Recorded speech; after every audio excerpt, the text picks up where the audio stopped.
我哋講完幾個 long chord 通之後呢，今日呢，我哋同大家又講一講一個新嘅 chord。咁呢個 chord 呢，就係 E chord supertonic triad。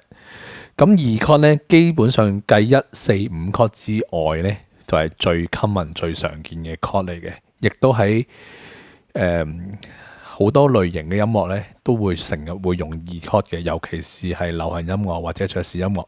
Classical 咧會用4 chord 多啲，而喺pop music 咧用2 chord 咧係 common 過用4 chord 嘅，因為2 chord 同4 chord 咧都有共同嘅功能。咁我哋而家睇一睇2 chord 係乜東東先。好，咁2 chord 咧，我哋首先會 involve 到一個得意嘅現象先。首先2 chord 喺 major key 嘅嚟講咧，2 chord 係一個 minor triad， 即係話係 C major。2 chord 就係 D minor， 如果係 C minor 呢，2 chord 係一個 diminished triad 嚟嘅。我哋第一次使用 diminished triad 啊，咁有啲咩要注意呢？2 chord 佢嘅功能呢，基本上就同4 chord 一樣，都係 dominant preparation。兩個 chord 係好似嘅，因為2 chord 就係 scale 嘅2、4、6音，而4 chord 就係4、6、1。2、4、6， 4 chord 就4、6、1，基本上有2個音係一樣嘅，所以佢哋嘅功能亦都非常之類似。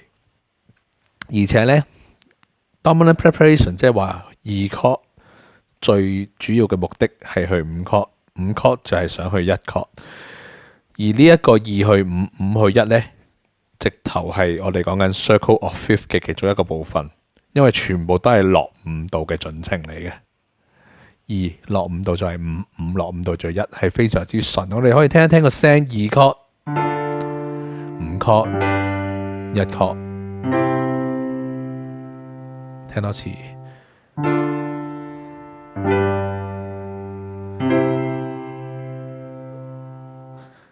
咁呢個2、5、1呢，基本上呢，喺爵士音樂嚟講呢，係非常之重要嘅一個 progression 嚟嘅。用之前啦，我哋睇一睇 doubling 先。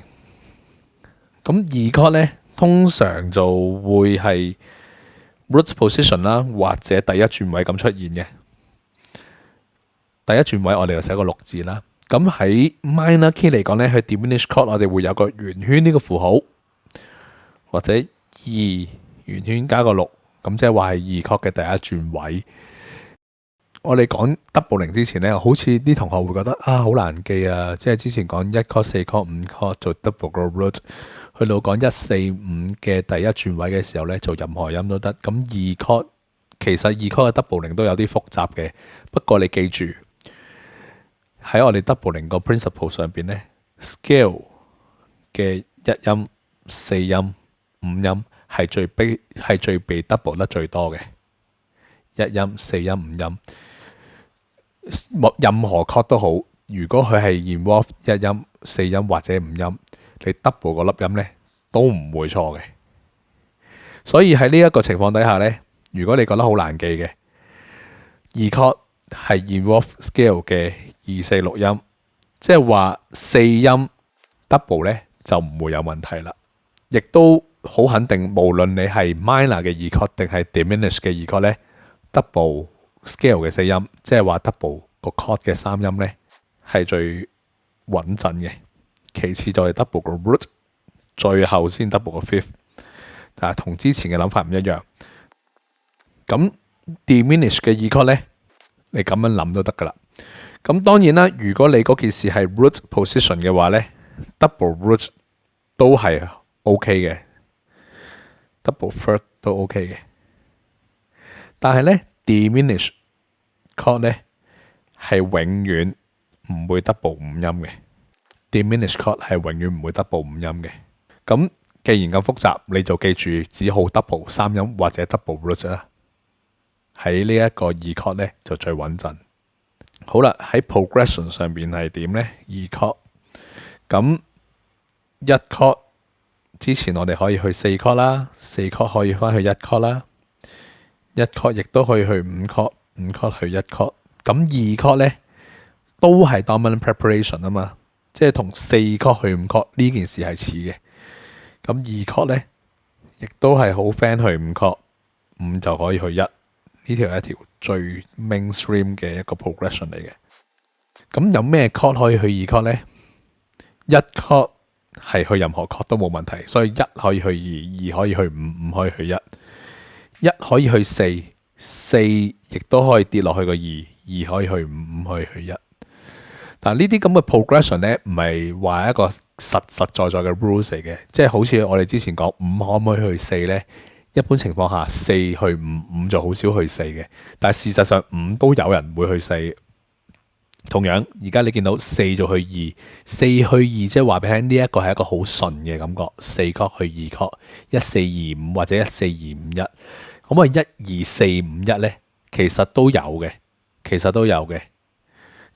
但係就比較少啲。其實呢啲只係一個聲響上嘅統計學，多啲人會選擇咁嘅 progression。如果你想做一啲多啲人中意聽嘅音樂，或者啲人容易接受嘅音樂，你跟住呢啲叫做統計學嘅情況呢，咁你做得好聽嘅機會就高啲。咁你可以聽一聽我而家試下嘅一個 progression 俾大家試下。譬如我而家行1、2、5、1，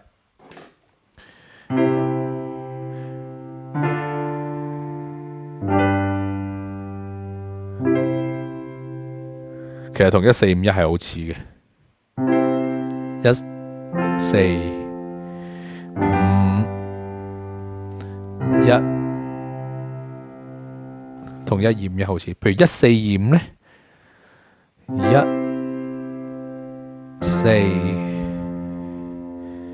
2、5都係好順嘅感覺嘅 progression。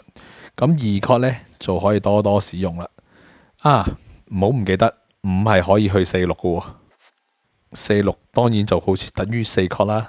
4 chord 可以去邊就去邊啦。因為5去4、6就係一個 deceptive 嘅 resolution 嚟嘅。咁喺呢個圖表呢，你可以望一望呢。我咁樣隔過嚟啦。呢邊呢就係嗰個 tonic 啦，或者我哋叫 destination 啦，目標。通常呢都會經過 dominance 呢一橛嘢嘅，而 dominance 之前呢就會做一個 preparation 準備 chord。咁你就可以睇到成件事呢個結構上嘅關係。下一條片呢，我會做一個真正嘅 example，睇下我點樣用2 chord 喺一個 real 嘅 melody 上邊。